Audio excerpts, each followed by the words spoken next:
Welcome to How to Survive with Danielle and Kristine, the show that teaches you how to survive the things that can kill you. Like windy days, constricting snakes. Oh, yes. Turning into a terrorist. Yes, that could kill others and you, so don't do it. And things that just make you wish you were dead. Like Proud Boys being released from prison. Oy. How about Severance spoilers? Yeah. Or when bedbugs and lice are the least of your travel worries. Good point. Thank you. You know what makes an even better point? Tell me. Our theme song. I love how pointy it is. Let's hear it. Ground is shaking under our feet. Mountains on fire, flooding in the street. Can't breathe the air, can't fight the feeling. Gobbling down Xanax ain't the way to be dealing. Gotta do better than just getting high. We gotta stick together if we're gonna survive. How to survive. How to survive.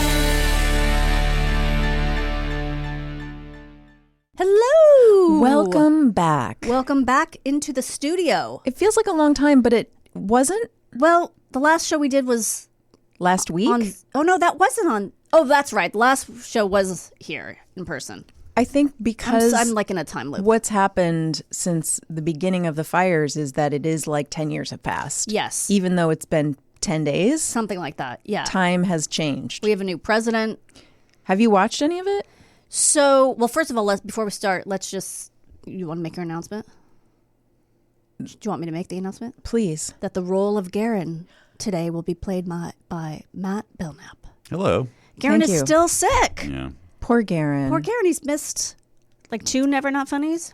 Yeah. Yeah. He tried to come in and then just Yeah, he turned wasn't up for around. it. Yeah. And He Poor might just be guy. mourning. it's possible. Yeah, maybe.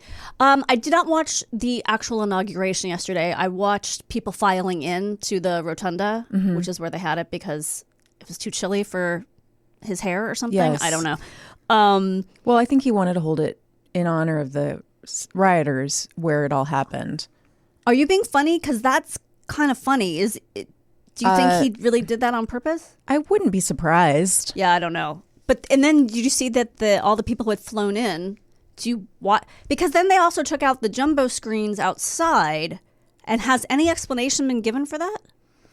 I assumed it was because they felt it was too cold for people to be outside and they didn't want to encourage people to be But standing he doesn't outside. care about people. Well, he doesn't, but whoever, Right. it's the National Park Service that runs that, I think. Oh, so there were okay. jumbo screens for people outside, There but were then they supposed got to rid be, of them. But then they got rid of them. So then they put all those people in like a hockey arena Yeah. to watch That's so nice. all the overflow. And then when Pence came out, everyone in the hockey arena booed him.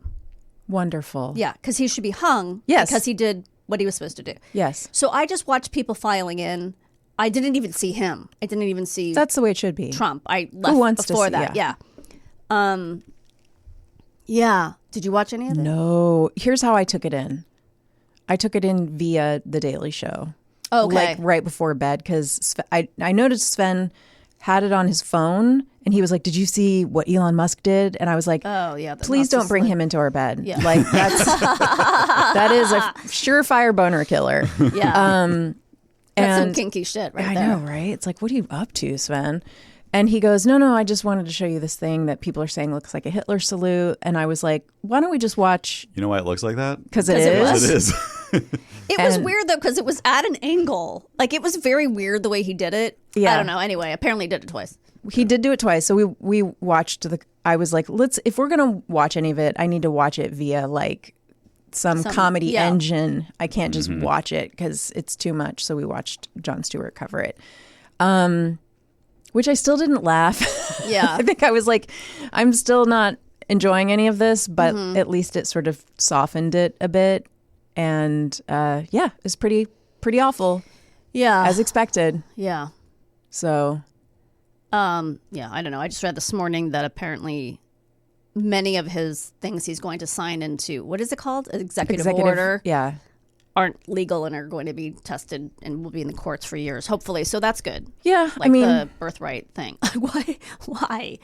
You know about that, right? yes, Yeah, Stephen. right. I mean, he's got Stephen Miller as his, Right. right hand man, whose his favorite thing is to get immigrants out. Hitting closer to home. Yes. I think we need to address the snake in the room. Because I don't think we talked about it on air, did we? The lost snake. So we did talk about the lost snake. So just so you know, Matt, Chris's daughter has a snake who she has basically abandoned. Yes. And may or may not have intentionally left off the lid. And while all the fire... While fires rage. While, like, Chris is busy, like, taking brush away from her home and packing and unpacking and repacking, there was a snake loose in their house. I was also... And they couldn't find it. Looking for that goddamn snake. Yeah. High and low in my house. Is this a boa constrictor? No, it is a coral snake. They're very friendly and harmless. Yeah. I mean, the good news is I did deep clean both of my kids' rooms in the hunt for the snake. And then we were just like, well, it's dead, right? Right. It's got to be dead. Although then I read up on it and the snakes can go into something called a brewmate. I think it's brewmate period. It's like, I keep coughing. Excuse me. It's kind of like a hibernation for snakes. A snake in your throat? We found it. I found it. I found a 3-foot snake in my throat. So I was sad about it. Yeah. I was like, this poor snake that we bought. Like, I already felt guilty about that because we had tried to find like a rescue snake when we knew she wanted a snake. Because I was like, I don't want to buy a snake from a pet store. Like, I feel guilty. Is there such thing as a rescue snake? Yeah, we went to a. Didn't I tell that story on the show at some point where we went to Hollywood and went to an apartment of a woman who's a reptile? I'm already creeped out. We went to a reptile rescue that we thought was a business, and it was a woman's apartment. No, just a sad lady with McDonald's all over her. It was really wild. Oh, I mean, no. there were iguanas all over the place. Like free? Yeah, free iguanas. No. And every kind of turning around, reptile. And then also just randomly 2 pigeons in the What? just in the apartment. Every room. How much did it smell like urine? It wasn't bad. It was very warm because you got to keep it hot. So it was like 100 degrees. Jesus. Oh my God. Every room. This is how she's living? Every room. Was it did she have a humidifier too? Yeah. Like, every room was like oh God, it's so gross. to the ceiling were aquariums. This isn't legal, right? No. It was such, I mean, that's probably what started the wildfires. Yeah, just this woman. There were like plugs, with the extender. What are those extension things called? The surge protectors. surge protectors, just like stacked all over the place. And, turtles, all kinds of, every lizard you can think of course, snakes.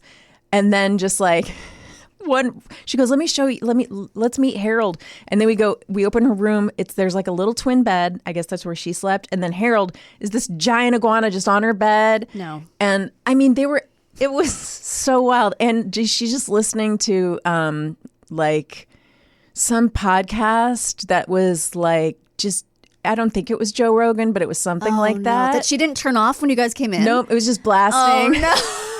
Wow. How old was this woman? I think our age. Oh, okay. That could have been us. Yeah, for the grace of God Yes. go I. Some different timeline. Yep, absolutely. Where just we ended and we were still doing stand up at open mics. Right. And taking But care now of our, we have a cockatoo on our shoulder as our gimmick. Yep. I'll show you some pictures because I have pictures of the kids holding the snakes in her apartment. So what happened? Why didn't you get one from there? Well, there was one snake that Alex was like, please, can we get it? And it was like, it was a full grown snake. And I think it wasn't a coral snake, but it was like another friendly kind of snake. And it was like 3 feet long, but also like as thick as this coffee mug. And it was like a big ass snake that was like squeezing us. Oh, and I was no. like, I don't think this is the snake we start with. Right. Like, this is not a starter snake. No, it's not a starter snake. This is like a snake you end with. So we were like, oh yeah, we'll think about it. And I like donated to her like snake Emphysema fund. I just assume she's a chain smoker. But it was weird because it was like she lived in one of those apartment complexes where you walk down and it's like there's a little walkway and little mini apartments. I feel like they're exclusive to California. Yeah. They're really Yes. cute. They're like little bungalows. Yeah. And I was like, what are her neighbors know / think / want to do about this? I was gonna say if there's anybody upstairs from her. Oh, like, no. just that would Yeah. be awful. To Wow. Have So there wasn't, in that whole menagerie, there wasn't one appropriate snake. No. Mm-mm. Okay, so cut to Yes. last week. Cut to. We're all like, snake's dead. Bye, snake. Bye, Noodle. Bye, Mr. Noodle. And Sven and I are hanging out, like, I don't know, probably cleaning. And we hear Alex go, I found the snake! And it was in a yarn bin in her room that I hadn't looked in because she was like, don't look in there. That's where your Christmas present is. In January. She's still working on it. Okay, because I do remember being asked what my favorite color was and then not receiving a gift from Alex. Yeah. So I'm assuming this is what's happening? Yeah. Okay. That's So none of us. Only she finished Benjamin's Christmas present. She made him a little like stuffed whale that she Oh, that's so sweet. crocheted, and it's really cute. Like, she's very good at Mm-hmm. crocheting like animals and creatures. And she was like, I'm making an octopus for Dad. I'm not going to tell you what I'm making you. And it's nothing, I guess. And that's where the snake was living. So how did it get into the bin? Well, I guess because the top was open, right, of the snake habitat at some point. Right, I get, yeah. It came out, and then the bin is right in the same. Oh, the bin doesn't have a lid. The bin doesn't have a lid, so it slunk down and got in the bin, which was right underneath. Did it scare her when she found him? Or? I think it just shocked her. Yeah. So she was fine. The little snake was fine. Very hungry. I bet. I didn't stay for that part because I don't like to watch that part. Yeah. We should probably get into today's Let's topic. do it. We're going to learn today how to survive radicalization. Oh, is that happening to us right now? I don't know. Look, I Do left- you feel rad? I left. Yeah, I it left doesn't seem that Facebook. relevant, Danielle. Sorry, I don't know why this is pertinent to the times we're living in. Terrorist attacks, acts of violence for the purpose of creating ideological change, are on the rise in the U.S. and globally. In 2019, there were 68 terrorist attacks in the U.S., up from 18 in 2008. Wait, say that again. In 2019, Yes. there were 68 terrorist attacks in the U.S. Okay. In 2008, 18. Yeah, that's a lot more. Yeah. Globally, deaths from terrorism rise and fall every year depending on international relations and politics. Over the past decade, terrorists have killed an average of 21,000 people a year. That's like a small town. Yep. The people who carry out these attacks have been described by social science researchers as radicalized. They adopt extreme views and beliefs that eventually impact their behaviors. Less than 1% of people who become radicalized actually carry out violent acts. So that's good. That is good. Even still, preventing people from becoming radicalized is a potential way to reduce terrorism. The findings are surprisingly nuanced, providing a roadmap of factors that can lead people down a radical path. There were 3 factors that most significantly predicted if someone would become radicalized. People who experience identity fusion, when allegiance to a group becomes more important than the person's own identity and wellness. Trumpism. Yep. Were most likely to become radicalized. Obsessing about a passion and spending time incarcerated were also significant predictors of radicalization. So if they were incarcerated. Yeah. Jesus, this is the J6ers. Yep. Well, no, before. Oh, you mean that's them now? Yes, Yeah. yes. Well, and now they've all been pardoned. Yep, now they're out. Okay. This is why I can't read the news anymore. I heard about, I'm like, they're pardoned. I'm like, I'm out. I got to go watch something stupid. There are a few dozen additional factors that moderately increase participants' risk of radicalization. People who have been threatened, dehumanized, and perceived that they were discriminated against were more likely to become radicalized. Okay. Stuff like a job loss, criminal history, current or past military experience, and thrill-seeking behaviors can also lead to radicalization. Research also found that some risk factors were more prominent for specific ideologies. This I thought was very interesting. For example, right-wing extremists were more likely to become radicalized if they were socially alienated and held strong religious beliefs. Mm-hmm. Left-wing extremists were more likely to become radicalized if they were on welfare and if they experienced moral neuralization. I don't know what that means. This is a condition when people with normal moral beliefs convince themselves there are no other options available and therefore accept their actions. Oh, like people who are in PETA and do something like blow up Right. an animal Exactly. place because it's like we have to because this is the only option to do Yes. this, and those people should die because they're hurting animals, and it's like Perfect they example. make themselves believe that it's the only thing that's right. Right. Islamist extremists are more likely to become radicalized if they have feelings of anger and moral neuralization, and if they have higher levels of education. People of Islamic background were less likely to become radicalized if they had immigrated to a non-Islamic country. Okay, I got to skip some stuff here because I did too much. Okay, You working too hard. I know. The 4 stages of radicalization process.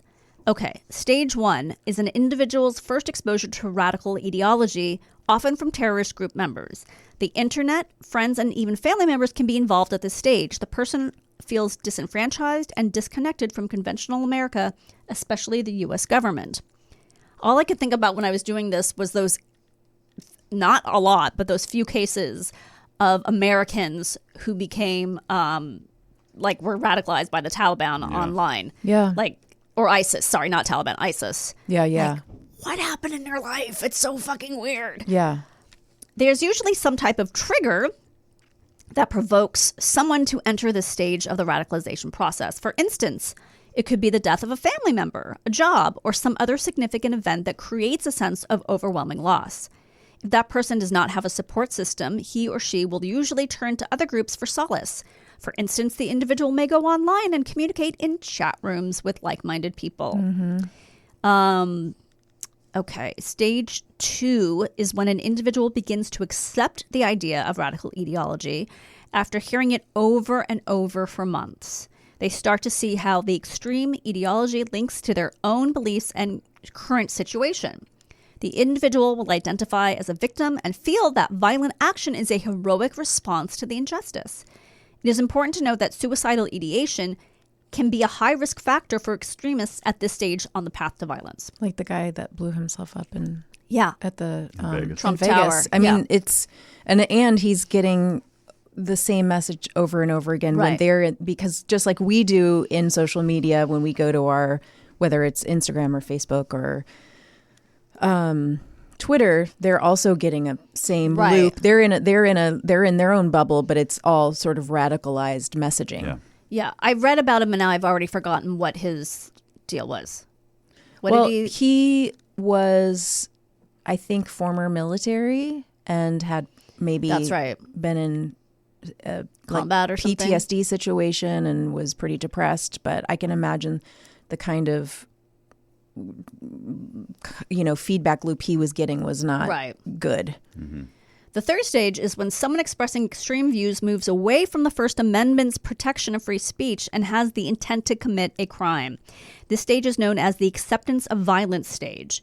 That person has moved beyond simply reading radical extremist material to advocating for violence and expressing violent extremist beliefs. Well, and just that makes me sorry, I keep interrupting you. No, but I'm it's glad just you are. it's so much about like to me the January 6ers who believe they're doing it in honor of the Constitution, they're Yeah. doing it in honor of the country. Like they actually deeply believe what they're doing is to protect the country. Right. Which is like such a mind loop. Like Yeah. they've twisted their mind so much that it is such a I don't know. Yeah, it's interesting hearing from people who have come out of it. Yeah. And saying, like, I really thought that that's what he was telling us to do. And I really Yeah. thought I was helping him. And, like, I see now, it's nice to know people can get out of it. I wonder if there were any who were pardoned, who were in prison, who were who did do that, who were like, I should be here. What I did was wrong. Boy, have I learned my lesson. And now that he's pardoned them, they're like, no, I'm good. I actually, Yeah, that's a really, Right? that's- can you maybe, for what did we learn, see, I don't know if you can look that up, but it would just be interesting. I would imagine there are people who have regrets, right, about that. I think there definitely are. There- And I think there are people who are steadfast. I know there was a New York Times sort of photo series on some of the Yeah. January 6ers, and I've read a little bit about them, and a lot of them were kind of like still steadfast in what they did, and they didn't seem regretful at all. But I imagine there are people who are like, I sort of took the red pill, and like I was in this sort of situation where I was brainwashed, or I felt like I fell down this rabbit hole, and now I'm seeing like, wow, I really should feel regret about what I did. Right. And I'm just interested if now that they've been pardoned, if they're like, yeah, I did do the right thing. Like, it's an interesting thing to see how that could shift their mindset. The third stage is when someone expresses extreme views. Oh, I already read that. Okay. That person has moved beyond simply reading radical extremist material to advocating for violence and expressing violent extremist beliefs. This type of individual may start conducting research and making plans for when, how, and where to attack. This process includes selecting a target, ordering weapons, surveying people of a particular group or at a particular location, and taking photos. Stage 4 is the final stage of radicalization and when self-actualization happens. The person has moved beyond research and planning and starts to prepare for an actual incident. During this stage, the individual commits to carrying out terrorist acts. The person may have practice sessions, such as shooting at targets, or taking classes to acquire skills, such as shooting lessons. We know that the 9/11 guys, came here and learned how to take off on a plane, not too interested in the landing, famously. Or the guys who kidnapped Patty Hearst? the Michigan Gretchen Whitman. Oh, they didn't actually kidnap her. Well, right? But, they've they were planning on it. attempted that they, had all those plans and they practiced and they had, massed weapons. Right. And they really had a... Right. It started of just like, we're going to scare her. And then it became very much like, well, we're actually going to kill her. It's crazy. Farewell writings, including manifestos and end-of-life plans, are usually involved at this stage of the radicalization process. By this point, the violent extremist has become psychologically prepared to commit an attack. If any obstacles arise, the terrorist may return to the planning phase. You know what? Go back to the drawing board. It doesn't always work out the first time. You know what that's about? You have to fail to succeed. Right. Yeah. But once you can learn something from these people, Chris. I could, I really Don't just give up after the first round. Yes. It does make me wonder though, how often are these people that are making these plans and blowing themselves up women? Oh, never. Yeah. I skipped that part at the beginning because it seemed obvious. I feel like there was maybe like one in like that I can remember in Israel or something, like a one female bomber, but out of the thousands of stories we've heard over our lifetimes. Oh, by the way, very exciting that the first 3 hostages were set free. And if you haven't seen the videos of them being set free and their families welcoming them, look them up. They're incredible. Oh, okay. And there was a video of the friends of one of the women watching it on TV, and it's just, it'll melt your heart. Okay. But once someone is psychologically prepared for a terrorist action or has undergone sufficient indoctrination by an organized terrorist group, there is no stopping him or her. Why did this? Him or her, parentheses, but obviously Herman. Him or Herman. They're often named Herman. The attack may be hours or years away, but by stage 4, the offender has every intention of committing violence. Changes in domestic terrorism before... Okay, I think I'm going to skip this because... Let's see, what time is it? 10:20. Okay. We're okay. Changes in domestic terrorism before and after 9/11. Understanding the various stages of radicalization and why people submit to indoctrination can help law enforcement agencies and communities to develop strategies for terrorist prevention and prevent attacks at the early stages. Obviously, that's what we want to learn, is how to prevent this. But since 9/11, lone wolf terrorism has undergone a dramatic shift in terms of modus operandi. The most obvious change includes an increased commitment to the targeting of uniformed officers and military servicemen. In the 60 years prior to 9/11, only 12 law enforcement officers were killed or wounded by terrorists. In the 13 years after 9/11, lone wolf terrorists killed 24 law enforcement officers or military personnel. That's interesting. I know. I'm not really sure why. Oh, well, it kind of goes into it. White supremacists and anti-government groups committed all but one of these attacks. The significance of this change had to do with public anger at having an African American elected as the president. Oh, that. Yeah, that whole thing. The type of weaponry has changed quite a lot since 9/11 as well. This is going to make you really happy. Before 9/11, lone wolf bombings killed or wounded 234 victims. After 9/11, only 6 people have been victims of bombing related to political violence. It has become much harder to purchase bomb-making materials since the Oklahoma City bombing. Now government controls are much harsher to prevent violent extremism. Today, most lone wolf terrorists operate outside. An extremist group use high-velocity firearms. Hasn't gotten harder to buy those, turns out. Which, consistent with gun laws in the U.S., are a lot more relaxed. Oh, so when somebody used a bomb to kill a bunch of people, they enacted laws to make it harder to get the material? There was a cause and effect. It's weird, though, but like, we stop gun I know. violence, It's then? weird. They can kill a group of kindergartners and we do nothing. Yeah. Huh. Wild. Okay, so here we get into the nitty-gritty. If you are worried someone you know may be radicalizing, there is a range of strategies and services that may be of assistance. This part is from Australia, so all the Z's or S's, and it really throws me off. Radicalizing with an S, it's really fucking weird. Do you have to pronounce it differently? Radicalizing. Someone is becoming a radical when someone begins to separate from their family, friends, and community, or demonstrates a significant move toward extreme beliefs and attitudes. That person may be in the early stages of the radicalization process. If that same person begins to advocate or promote the use of violence to achieve an ideological, political, or religious goal, they may be radicalizing toward violent extremism. Open communication. The best way to deal with the problem of radicalization is to maintain open communication with a person. A positive relationship and open communication can be an effective intervention in itself. Even if someone decides to separate themselves from close friends and family, these people will still be helpful to them in the future to help them listen to the reasons or become involved with a radical ideology or group. It is also important to separate their behavior from who they are as a person. Even if you disagree with what they are saying, it's important to find some way to let them know they are accepted. So don't just say, like, you're banana times, like, I'm dismissing you. Like, try to be, I guess, as empathetic as you can.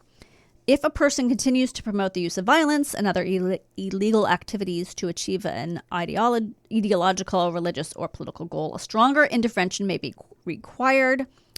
You can, enlist friends, family, government services in that end.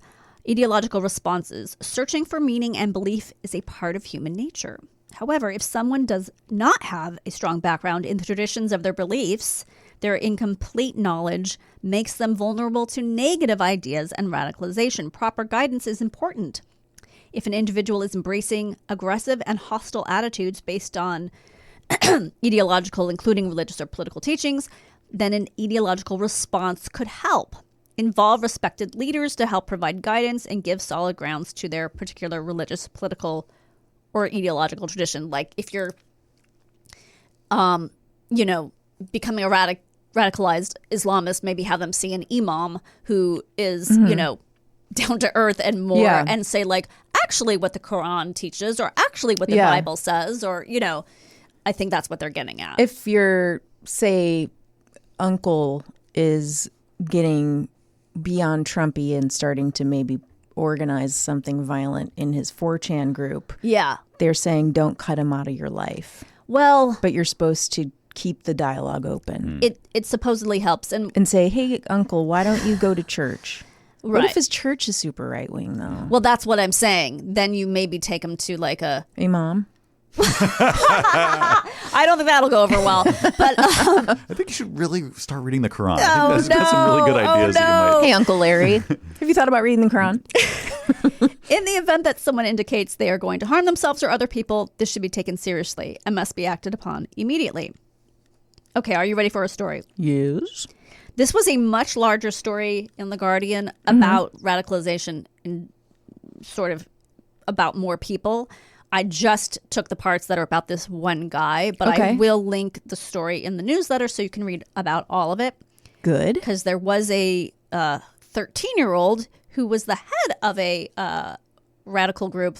Wow. But because he's 13, there's not that much information about him. Well, that's an ambitious 13-year-old. Very ambitious. Yes. That's going to be a great college essay. Right? Oh my God. He's so lucky. He has something. Something real. He had to overcome being the leader of a group. John was 15 when a member of his Facebook group volunteered to become Britain's first white suicide bomber. Another advocated attending Friday prayers at the local mosque and slaying people where they stood. Another wanted to firebomb a place of worship. Like, what's the name of this Facebook group? Yeah, right. Weirdly, it was actually just a Spice Girls fan group. It's weird. It just evolved. Yeah, things do. Organically. Ultimately, no blood was spilt. Oh, I think it's another British thing. Spilt? Anyway, spilt, yeah. Police soon raided several homes linked to the group. John had a friend, also 15, and an adherent of far-right ideology, buried an arsenal of knives and machetes to ensure officers never found them. Whoa. John became increasingly radicalized by an online barrage of far-right disinformation. Posts of homeless British soldiers were set against Muslim families being given free homes. Now I know the posts are all fake, but the 15-year-old me didn't bother to fact check. So this guy came out the other end, which is encouraging. Yes. John identifies a sense of hopelessness that left him susceptible to the messaging of the far right. Aged 15, he felt written off after being placed in the bottom set at school. 0 exam expectations were predicted by teachers who made it apparent his life opportunities would be dismal. The far right promised him a future. I was relying on the far right for a job. They were saying that when they got power, they would be giving jobs to people like me. John said he also became preoccupied with the concept of a war between race and religions. Everybody was thinking like a soldier, talking about defending our culture, standing up for our country. His personal odyssey took him from the violence-waging private Facebook group to the far-right Southeast Alliance to the fascist Britain First to the virtually virulently anti-Muslim English Defense League, EDL. Wow. Yeah. I mean, just a hop, skip, and a jump. Well, I was going to say, this kid's 15, right? So not that many more years before this, he was probably playing war and soldier. And now it sounds really fun. Like you're planning it. It's fun. It's Fortnite. And then it's real life. John knows how consuming hateful ideology can be. But by the time he turned 18 in 2019, he was so convinced by the far right's messaging that he openly shared racist and anti-immigrant comments with peers at college. Proudly, he told his teacher he was EDL and a Britain First member. The college safeguarding team was notified. John responded by offering them an EDL sticker and invited them to a far-right meeting. John was referred to the government's counter-radicalization program, PREVENT. This is a thing in England. Okay. And then Channel, which provides support and mentoring. The 20 quotes from the Quran that John believed declared war against British people were quickly challenged. His mentor asked him to locate the quotes in an electronic version of the Quran. Only one existed and was dramatically out of context. John said that was the light bulb moment. Oh, that's wonderful. I realized I'd been lied to. Over the next 5 weeks, he assiduously researched and cross-referenced the facts that upheld his far-right dogma. After uncovering the truth, I realized that I had to break away. I didn't want to hate Islam. I didn't want to hate Muslims. I didn't want to hate, full stop. So see, you can... I thought that was so great. And maybe it helped that he was young. Yeah. I mean, he'd already been in it for 4 years, but I guess if he was basically intelligent and you go, well, no, here's the proof that none of those things that you say are in there. Yeah. I'm sure some people would say this is an edited version, this is not true, but whatever, it worked on him. So that's really hopeful. It is hopeful. I love to hear that. Yeah. All right. Well, we're going to take a break, and when we come back, we will have a guest. Yay! Yay! The first time in several weeks. It's happening. Welcome back. Hey. How was your break? It was pretty grand. It was grand. Yeah. I like that word. Well, I'm listening to an Irish writer right now, and everyone as we're doing this? Yes. I multitask. Mm-hmm. Everyone's grand. What are you listening to? The Hunter by Tana French. Tana French. Okay, I don't know it. Oh, you'd enjoy Tana French, I think. Okay. All right. Well, in the first half of our show, we talked about how to survive radicalization. And now we're going to talk about how to survive being with the radicalized with Julie Mann. Hey, Hi, Julie. Julie. Hi, everybody. How are you? I'm doing well. So Julie and I know each other because we were on the dish together, but at a time when you weren't I wasn't there, so there was no overlap. I didn't get to work with Julie. That I doesn't know, seem and it was fair. so fun. She was so great. We She shared seems a room. great. We shared a room. Yeah, we were shared a roommates. room. We did. We Well, were roommates. I'm sad Yeah. we didn't. I know. That Venn diagram would have been great. It would have. I think we really would have connected. We would have. We still can. We are right now. It's true. We're in the same room. Yeah. We're roommates. Julie is an actress, and you may have seen her on A Man on the Inside, the Ted Danson show that we so enjoyed. I really like that show. Yeah. It was right. It's a good feeling show. It's Yes. so We good. need good feeling things. Yeah. We do. I need heartwarming right now. Good job on that show. That I don't remember you, but I bet you were great. Laverne Cern Valerne, the server. I have a very poignant inner life. I I do. Do you hand that in when you go to the audition? Do you go, just so you know, I did some homework and here's the inner life. Here's what my character would wear. When they ask. Yeah. Yeah, when they, for sure. Do you say, those aren't the shoes Laverne would wear? Right, I do say that, and then I say, and I've written this monologue, and then I perform it. Right. Okay. And that gets you the job. Yeah. Yeah. Do you see your? Oh, I'm so sorry. no, you go. No, I hate myself. That's just a general statement. Yeah. Are you an actress who writes, or a writer who acts, or do you see yourself as evenly split? Oh, that's such a good question. I'm an actor who actor who has written. Got it. Who has written, but I see myself more as a performer. Okay. Yeah. And then I have these surges of creativity where I'm like, I should write this, Yeah. but I don't write on the regular. Okay. Yeah. And then you have a second job. Do you want to talk about that? Oh, is it somatic healer? Yeah. That I mean, that's a cool thing that I do, but I mean, it's Tell me more. I might want to be healed. okay. Well, I'll try and briefly discuss it. It's not therapy. It's working with the body intelligence and the nervous system. So it's about bringing the body into a grounded state. So sort of touching on like textured feelings and sensations, and then helping you process old story and trauma. Do you physically touch people? No. Or is it more like Reiki, where you sort of have the hands above a person's body? I don't do Reiki, but Okay. there are people who do. It's sort of allowing the person to feel into their own sensation with their own body, and I am there to support That and help sounds contain. very cool. It's so cool. Well, in the newsletter, I will put how to get in contact with you if someone is interested in doing this. So Okay, yeah. remind me to ask you to tell me how to do that. Well said. Oh wow, yeah, I made it through. I was an English major. I got it. So tell us your story. So you like to travel quite a bit. Yes. And when I was in my 20s, I traveled quite a bit on a shoestring budget. Sure. So I'd been living in New York, and I saved up basically like a month's rent, which is all you needed to get an around the world ticket. It was the Wow. same equivalent, right? Jesus. As living in a month in New York. And I decided I was going to work and travel around the world. Okay. So around month 8, 9, I met up with a friend in India, and she convinced me that we should cross over on land to Pakistan. Okay. This was July 2001. Oh my God. Okay. Oh, wow. Okay. So you and your friend decided you're going to cross into Pakistan. Yeah, we Okay. were going to cross into Pakistan. And we sort of got the lay of the land from other backpackers because you don't really look at government warning travel sites. They're always so inflammatory, like, oh my God, don't go here. There's terrorist activity. And, there are gorillas There's such in the ground. words. There's such worry Nervous words. Nellies. And it was a Totally. different internet, Exactly. right? It's not, there's no social media.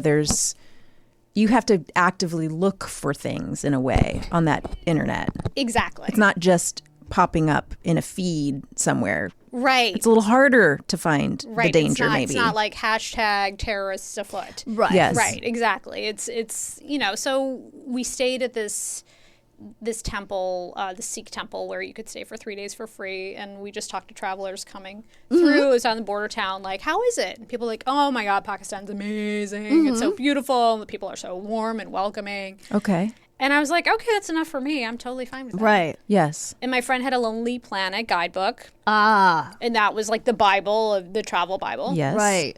So I said, okay, this looks beautiful. The mountains were stunning. They look like Witch's Castle mountains, like pointy crags. Yeah. I mean, I'd never seen topography like this. Yeah. It's like, okay, let's do this. Let's go get some outfits made so we look appropriate for Pakistan. And so we Yeah. went to the local market and we had these salwar kameezes made. And I was like, I like that bright day glow orange Wait, pattern. what does that mean? What was the word you used? Oh, it's a salwar kameez. So it's like a full-length shirt that hangs low and some like flowy pants, and then you have a dupatta, a scarf. So you want to look respectable. You want to Okay, be so- covered You want to be covered. in Okay. the appropriate manner. Exactly. You're not going to wear T-shirts. Right. To show Okay. your bare arms. Or But in God India, obviously, you could do that. Well, India you could. I mean, you still dressed a little bit more modestly. To be Okay. respectful. I mean, people dressed all kinds of ways, but Okay. it depends where you're going to be. Okay.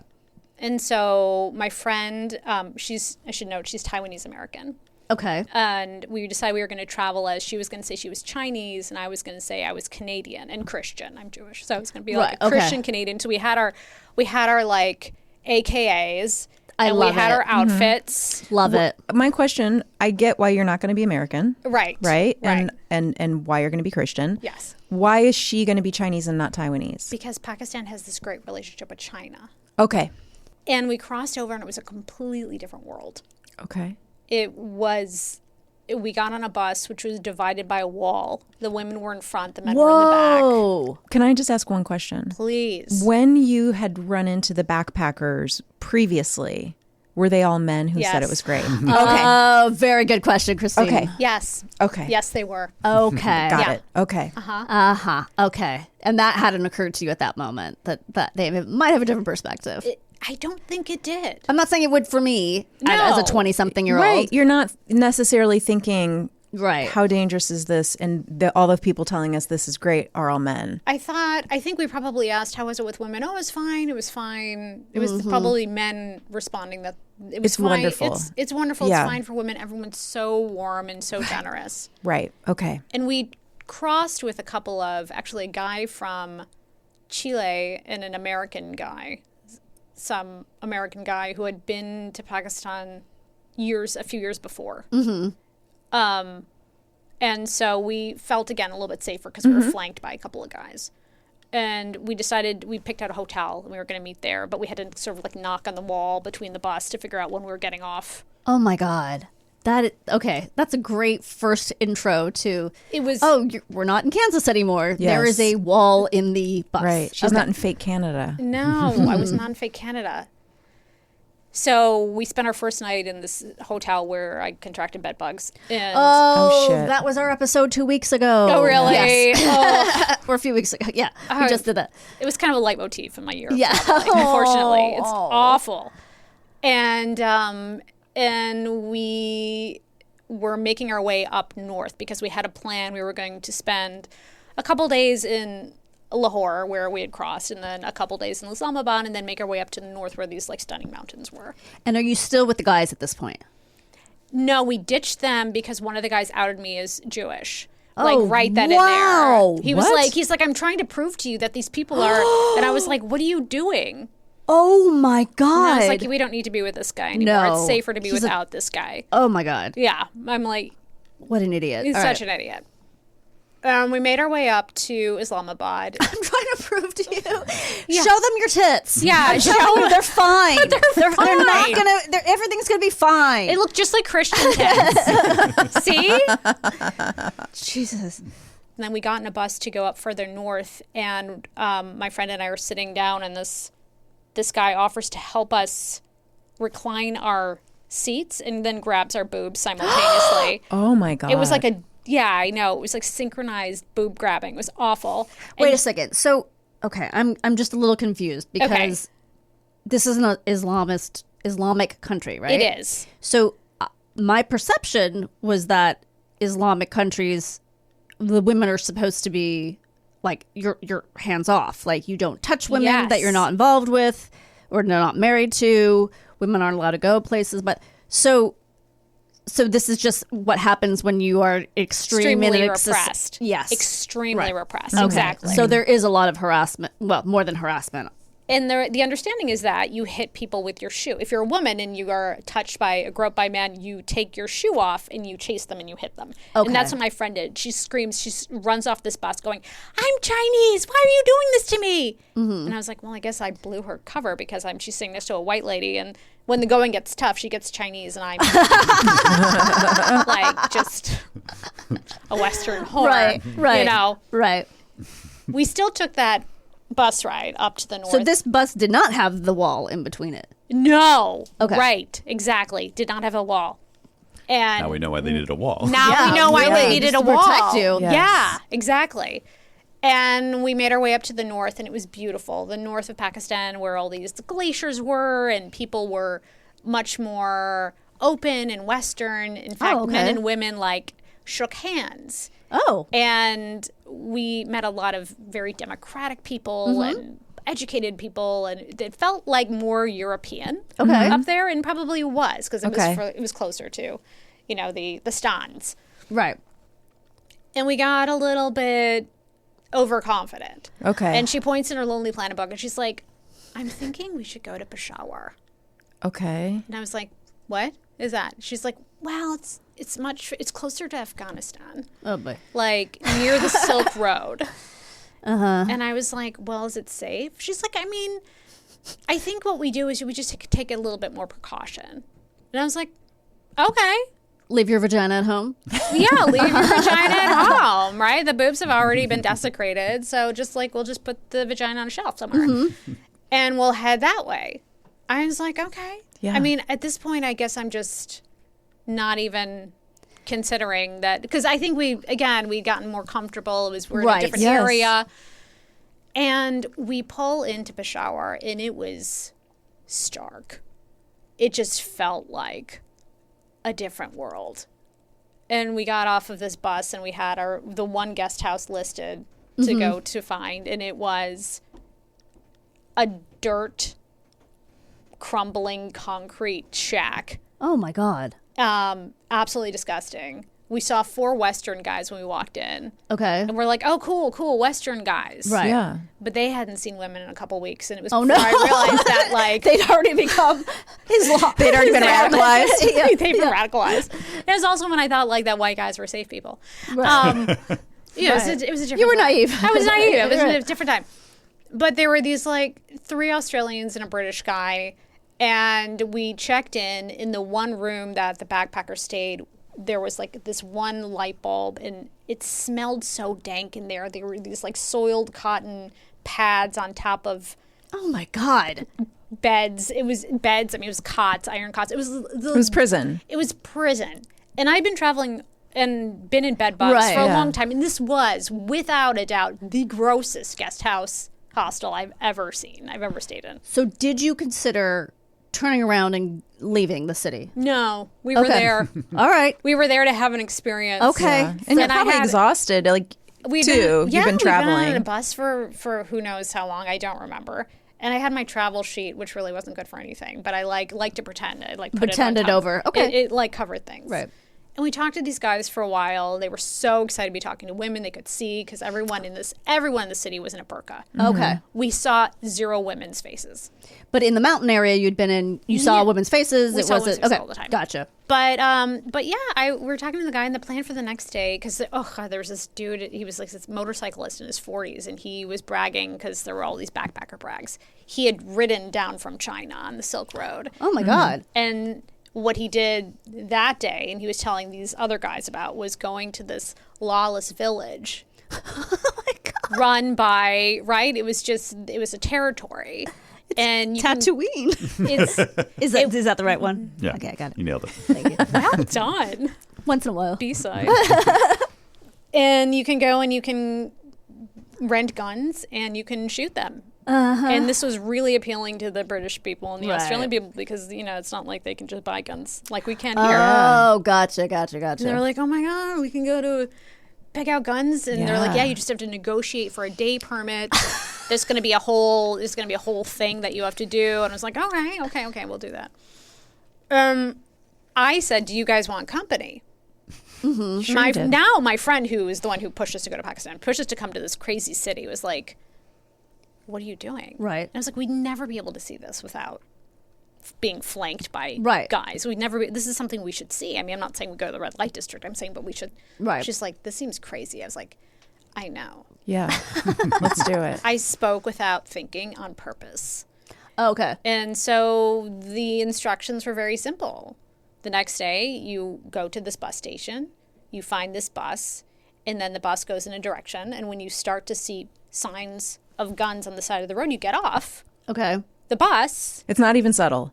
No, no, not at all. Well, it's legal, right? It's, I mean, there's no legal okay. or illegal. Who's going to stop it? This is the way it's done. This is just the Okay. way it's done. And you're with the guys at this point. And we're with the guys at this. I think we were in another bus that was separated. Oh. But And we remember, all three of these guys spell radicalization with an S. Yeah. So It came up earlier, and it's very upsetting. And they threw a liquid U in there, which is No. even weirder. No, there's no U, and they still do it. Radicalization. Musation. And so I remember we passed some painted signs with, like, they were very lovely painted guns on the side of the road. And I was like, I see it. I said to my friend Jang. And she's like, oh, is that one? And I saw another one another minute down the road. And so I'm like, knockety knock, knock, knock. Right. And we get off the bus. And as soon as we get off the bus, we're greeted as if we'd set up a tour. yeah. And it was this guy in military fatigues, and he had hennaed hair and like a Mussolini mustache. And he spoke perfect English. And he was like, welcome, welcome, welcome. We're like, thank you. Thanks. Again, I'm smiling like an idiot, right? Right. Because that's my go-to. I'm like, oh, I'm friendly. And I'm friendly. Right. And I've got my, stupid bright orange outfit on with my veil, which only goes around my head. And he starts leading us. He's like, come, come, come, come, come. We don't know where we're going.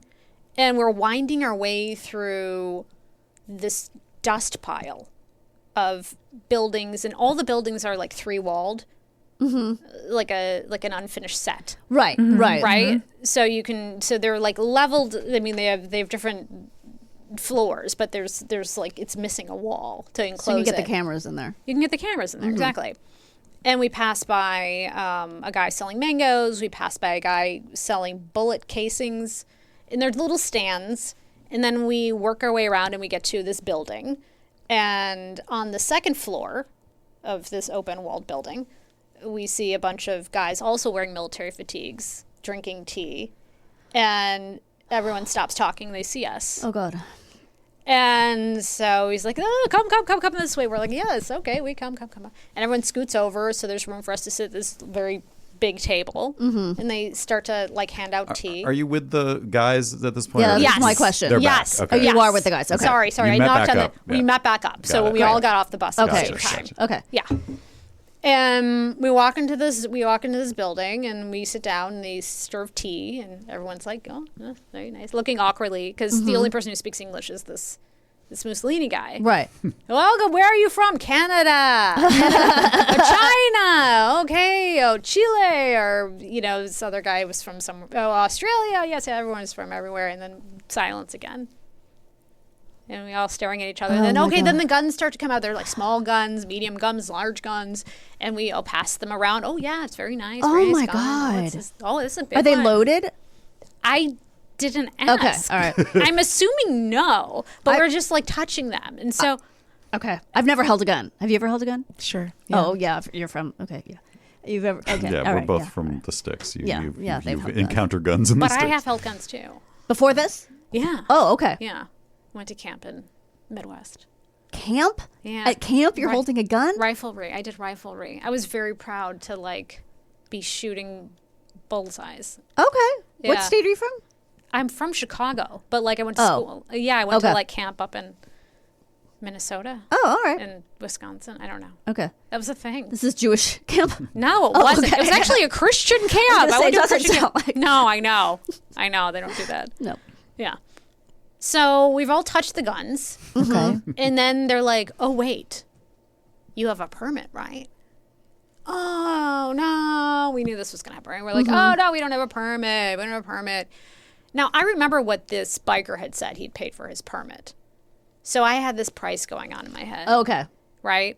And then the guys start to negotiate for a permit because, you know, it's the men and the men are negotiating. All right. And they're doing such a shit job. And I can't handle it. Like, I start to get really irritated. Right. And so I pipe up with what I think is a reasonable amount. And then there's another record scratch and everyone just stares at me. Yeah, why is a woman talking? And the guy, our Mussolini guy goes, or we can kill the Canadian woman for free. Oh my God. My God. And then leads everyone in awkward laughter. And my friend looks at me like, what the fuck are you doing? Like trying to my save, like, God, what, $5? Julie? Yeah, Jesus Christ. No. This is not the time to haggle. What's the range Exactly. of pricing to begin with? Like, what are they It's a talking really about? good question. I don't remember. What, I mean, what is even their monetary unit? I mean, Or were they accepting dollars? it was probably all dollars. okay. It was probably dollars they were taking. I mean, it was really the difference in a few dollars. But I mean, I've been, you know, backpacking, living on a shoestring Of budget. course, you're right. And I'm like, but as soon as I said something, it was another one that was like, oh my God, what am I Julie. doing? And so they eventually did negotiate something better. And I don't remember what happened because then I was just like, my nervous system was just like overrun and Right. my heart is racing. And I was just like, oh, for fuck's sake, what did I do there? They figured it out. Everyone's happy again. Mm-hmm. And then we walk out to what looks like a farmer's market, except it's all guns. Okay. Oh, wow. I mean, but it's got all the colorful canopies and tents and tops and stuff. I mean, Wow. it feels like the circus is here, Yeah. except it's always there and it's always got guns. Yeah. Wow. Not And a I- churro in sight. And exactly. no, maybe a mango cart, but like around the corner. I held a sniper, like what did I have? Like a pen. It was like a pen gun. Okay. Like an assassin's pen gun. That's so I- 007. Yeah. I did. I held one of those. I didn't get any watches, but I held like an Uzi. I have pictures of. We all just took pictures of us and guns. Oh my God. It was insane. And you know, my friend and I were like, "Well, we don't need to shoot guns. That's fine." They had also negotiated. Are they going to just shoot the guns? Are they going to shoot an animal? Because you could negotiate to shoot a goat, a cow, a Canadian woman, like Right, et right, cetera, right. ad nauseam. Right. And Can you imagine if they knew you were Jewish? Holy I fuck. could Yeah, imagine. yeah. Yeah, it was all terrible, Good thing that guy, you got rid of that guy. right? That would have been a bad news for you. It would have been. He was a liability, and so Yeah, anyways. for sure. So you weren't going to shoot? No, we had already. We were like, we live in the States. We're just there for the experience. Oh, okay. We're just there as hanger-oners. Okay. Yeah. And You're like gun nut groupies. yeah, we're the gun nut group. We're the gun nut gals. Yeah. We're the gun nut gals. Wherever there's trouble. It's like Almost Famous, except for guns instead of rock and roll. Exactly the same. Exactly the same. Yeah, there's a buzz. Yeah, exactly. There was a bus. There's a tour Groping. bus. It's all there except for the guns. It's all happening. So we walk, and again, we're walking to another area. I don't know how we're getting anywhere. We're just following this guy with the, the Mussolini guy, and they lead them to the shooting cliff. Oh my God. Jeez. It's easy to dump people off. of Yeah, really. It is. You can shoot them and dump them. It's like such a one-step process. And so the guys are very excited, and then all these refugee children come, and they're excited because they're going to collect the casings to have resold for pittance of money. Oh, to- jeez. Yeah, so they're running around, and they're like, hey, and they're holding their ears because their ears still haven't, Oh my God. And I mean, the whole thing is just so fucked. And my friend and I are there going, what is this? So these guys are blasting the guns into the side of a cliff, and we hear like this sort of calling sound. And we look up this hill, and there are these women who are calling to us and then hiding behind a bush. Whoa, my God. Again, why not? Of course this is happening. Oh my God. It was so weird, but we saw women, and Yeah. I said that feels safer than being with dudes who've never blown Right. automatic weapons into a cliff before. Like, to be near there, I would rather be up Yeah, there. yeah. So she and I scrambled up this hill, and then the last part we got hauled up and over, and I didn't know what we were going to do then because there were just women calling to us, but then we just stood there looking at each other. Yeah, you don't speak the same language. Yeah. No, we don't. And then they brought us into their camp, which was all mud. It was just this like mud structures. Oh my God. I think that's where I got the lice. I think it was In a mud house? In one of the mud houses, because we all got crowded in, and then they were looking at us, we were looking at them. They didn't want us to take pictures. Okay. Things felt very weird there too. Were they like, help us? They didn't ask for anything. Okay. And it didn't look like they were. It kind of felt like they wanted to bring us into there. Yes. Okay. Like, come live with us now. Come live with us now. And we sat there and looked at each other strangely until we were called away. Okay. We kept going from place to place. That one place felt less safe, but all the places were unsafe. And so I was like, oh, good, we can leave now. But where are we going back to? Mm-hmm. But we went back to the guys, the British and Australian guys, and they were finding us a ride home. So we got on a truck. With the guys. With the guys. And, oh, by the way, as we were walking back, the Mussolini guy was trying to get me to stay and be one of his wives. Oh, God. Oh, my God. Oh, my God. Full 180, right? He wanted to kill me to, like, make me... Well, is it, though? Maybe. It could be a Different- 2-in-1 package. It could have been. It could have been. What was he saying to you? Oh, you stay here. We'll get, we can get married. Oh, my God. It's a good life. It looks like it. Yeah, he really pitched me on Do I it. get my own mud hut? Those were probably all his wives. They probably were. It's so weird that they like called you in, just beckoned you into their weird. We like could not make sense of it. Yeah. Right. They were like, we're trying to tell you to get out. Yeah. Get out while you can. Right. Just with Yes, vibes. just with vibes. So we got on this truck heading away from there, which felt like the right move. Yeah. To, get the fuck out of there. And then the truck kept making stops, and it was a drug running truck. Oh my! How did you figure that out? Well, it was like putting little sacks of I think it was heroin or opium at different places. Oh, right, because Afghanistan, which you're right, We were right by next the to, Khyber Pass. is right. That's their thing. Yes. Poppies. Okay. Poppies, opium, drugs, and guns. Okay. And we made it back to that hideous, disgusting guest house, and I was so grateful. Yeah. Of course. And then we breathed out. We were like, oh, that was a terrible idea. right. I can't Right. believe we did that. And this was July. And then we had been living in New York, and then September 11th happens. Was the following September. Was that September? That one. Yeah. Yes. Yeah, July, Yes. August, September. Whoa. And I was in Myanmar at the time. But Yeah. that's when we found out that the Taliban, and I mean, we'd read on the State Department thing about, I was like, Omasa bin who? Oh my God. But these were the Taliban who had orchestrated this event, and they were centered in Peshawar. right. And these people that I had tea with Yeah. and played guns with were the very same Oh Taliban. my God. Oh And my God.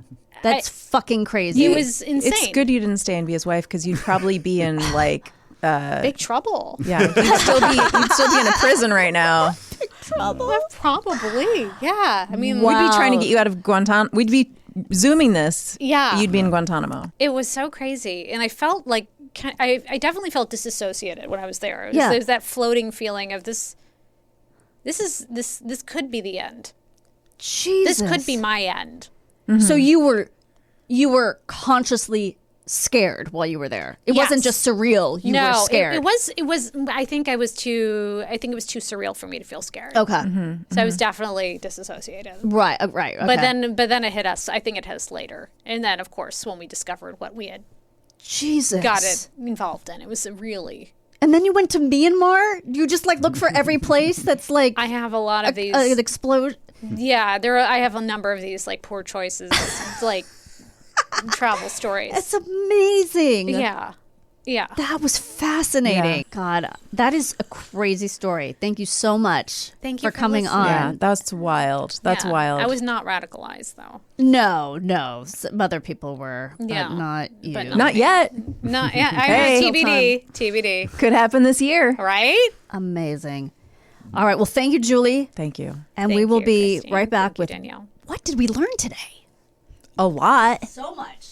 Kristine, Danielle, are you ready to learn what we learned today? please. Okay, it's a little different style this time. Matt was nice. It's Matt style. It is Matt style. Matt was. Oh, you mean Garon doesn't do deep research in the break? That's shocking. He does it as it's going. Oh, God.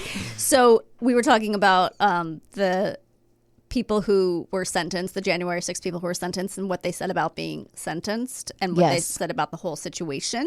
Yeah, I tried to search, like, did any of those people flip, show any regret or remorse and like turn into like, hey, that was all wrong, and I now see the way the world actually is. Okay, so I had a hard time finding one single person. So this guy said, this was at the 2022 sentencing hearing. Yeah. Why did I enter the Capitol building? I don't have a good answer. I've gone over it 1,000 times and I'm still not sure why I didn't recognize what was happening and take alternative action. There were some factors influencing me that day, which cannot be discounted. We were told everyone is going to the Capitol and be peaceful. The entire experience was surreal. I trusted the president, and that was a big mistake. That is Leonard Grepo of New Mexico. Okay, here's another one. I have realized that we, meaning Trump supporters, were lied to by those that at the time had great power, meaning the then sitting president, as well as those acting on his behalf. I'm assuming this is a different Robert Palmer of Largo, Florida. He's simply irresistible. He had 2 women behind him. Fakely playing guitar. Yeah. This is, okay. Jake and Jelly, the QAnon shaman in 2022 said, that guy. Yeah, I am truly, truly repentant for my actions because repentance is not just saying that you're sorry, he said. Repentance is apologizing and then moving in the exact opposite direction of the sin that you committed. In retrospect, I would do everything differently on January 6th. Okay, a judge called his apology the most remarkable I've heard in 34 years and sentenced him to 41 months in prison, considerably less than the maximum allowed. Now, more than a year and a half later, and Jelly is out of jail early and his remorse is gone. Oh. Now he said, regrets only weigh down the mind, he told the BBC. They're like sandbags on a hot air balloon. Yeah. Wow. Why live with regret? Why live with regret when you're pardoned by the guy who led you into the whole fracas in the first place? Wow. Wowzy. Wowzer. What if it's good to be regretful? Yeah, it because might you be should sometimes. Yeah, maybe you just should be. And thinking about your actions. And so he just did all that to get a light jail sentence. I mean, really, it's easy just to say the right thing. Yeah. But he fooled this judge. That's kind of what's incredible. I was like, what other apologies has this judge in heard? 34 years, you've never heard anybody else Yeah, sell it it didn't like sound that? that good. Crazy. Well, some people probably feel like it would be shameful to say that you regretted it and not be welcomed back into the family of nutso Trump people. So I'm sure some people were stuck to their guns. Yeah. To be fair, that guy's a shaman. Yeah. Shaman? So he's probably pretty good at putting a spell on a judge. Yes, he probably put a spell on the judge. Yeah. You're right. So is he the guy who took a shit on the desk of Nancy Pelosi? I don't think it was this. I don't think that was I think the those same were two guy. separate guys.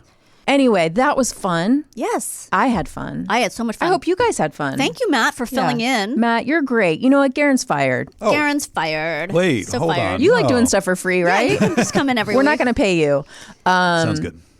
And until next time, remain calm.